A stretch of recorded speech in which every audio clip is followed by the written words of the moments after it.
Hello everyone hello everyone మీరు చూస్తున్నారు Vedic background maths channel. ఈరోజు మనం ఒక టాపిక్ సింప్లిఫికేషన్ టాపిక్ని డిస్కస్ చేద్దాం. అదేంటంటే సింప్లిఫికేషన్స్ ఆఫ్ సర్డ్స్.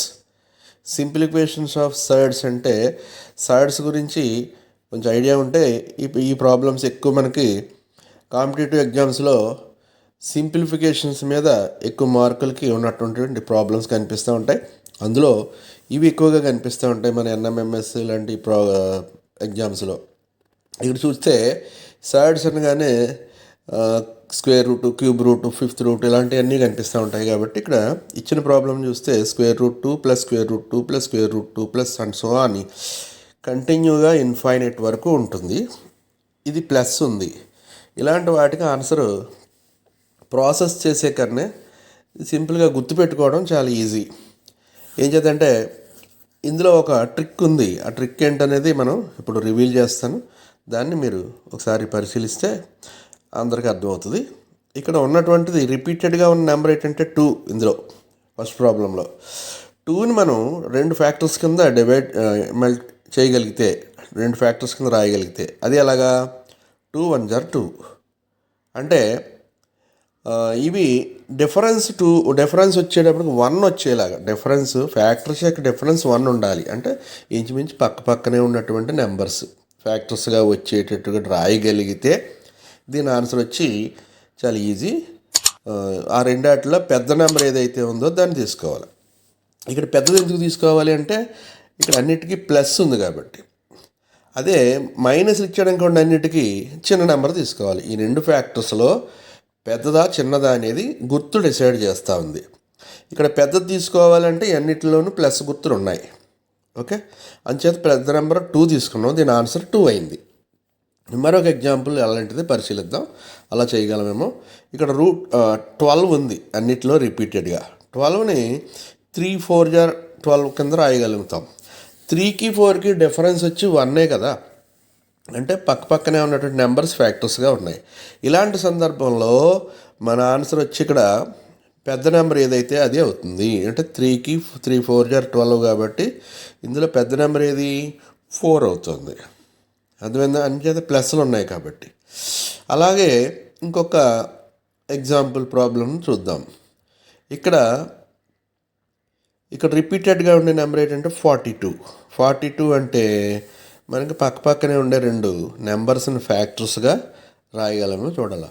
6 7 = 42 కాబట్టి ఇక్కడ 42 అనేది రిపీట్ అవుతుంది. కాబట్టి ఇందులో పెద్ద నెంబర్ ఏది 7.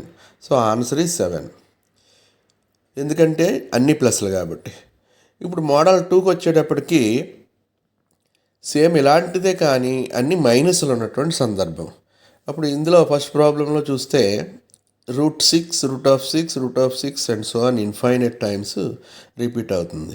ఇప్పుడు 6ని పక్కనే ఉండే నెంబర్స్ ఫ్యాక్టర్స్గా మనం రాయగలమా అనేది ఒకసారి చూస్తే రాయగలము. 6ని 2 3 ఇందులో ఆన్సర్ వచ్చి పెద్దదా చిన్నదా అనేది డిసైడ్ చేస్తాం. ఇక్కడ మైనస్లు కాబట్టి చిన్నది వేసుకోవాలి. అలాగే నెక్స్ట్ది కూడా పరిశీలించండి. 20కి 4 5 ఇందులో చిన్నది ఏది 4. అంటే ఇక్కడ మైనస్లు కాబట్టి ఆన్సర్ చిన్నది వేసుకోవాలి. కాబట్టి 4 వేసుకుంటే ఆన్సర్ అయిపోతుంది. అలాగే ఇంకొక ప్రాబ్లం వచ్చేసి ఇక్కడ 56 రిపీట్ అవుతూ ఉంది. ఇక్కడ కూడా 56ని మనం 2 ఫ్యాక్టర్స్ కింద డివైడ్ చేస్తాం. డిఫరెన్స్ 1 ఉండేటట్టు. 7 8 = 56. ఇందులో చిన్న నెంబర్ ఏది అంటే 7, చిన్న ఫ్యాక్టర్. సో 7 అనేది ఆన్సర్ అవుతుంది. ఈ విధంగా ప్లస్ మైనస్ ఒకే మోడల్ని 2 మోడల్స్ కింద చెప్పుకున్నాం. కానీ ప్లస్ అనేటప్పటికి పెద్దది, మైనస్ అనేటప్పటికి చిన్నది అనేవి ఆన్సర్స్గా మనం తీసుకుంటే సరిపోతుంది.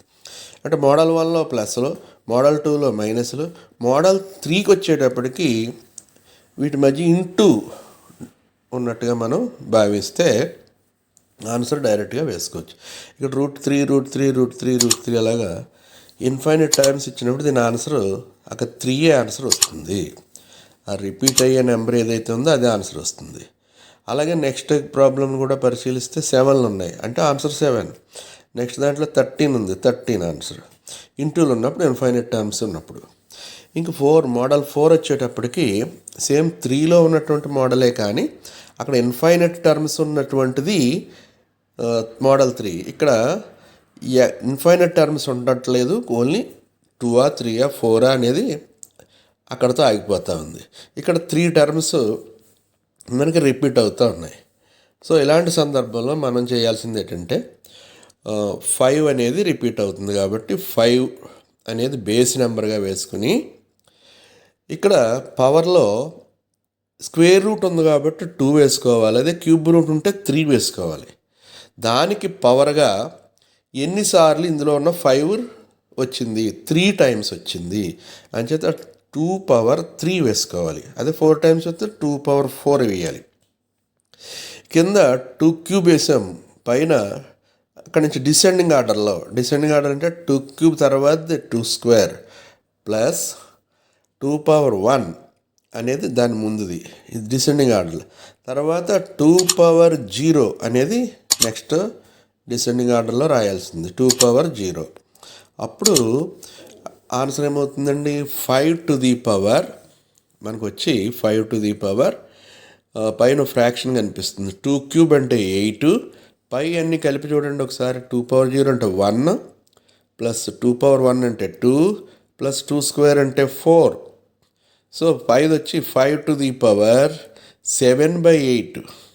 ఇక్కడ 7/8 అనేది మనకు వచ్చినటువంటిది. ఇది దీని ఆన్సర్. అంటే 3 టైమ్స్ వచ్చింది కాబట్టి 2 క్యూబ్ నుంచి స్టార్ట్ చేసుకున్నాం. 4 టైమ్స్ ఉంటే 2 పవర్ 4 నుంచి స్టార్ట్ చేసుకోవాలి. దీని ఎలా కాకుండా ఇంకొక ఫార్ములా ద్వారా కూడా చేయొచ్చు. ఎగ్జాంపుల్కి ఎక్స్లు తీసుకున్నాం, రూట్ ఎక్స్ అలా 3 టైమ్స్ ఉంది ఇక్కడ.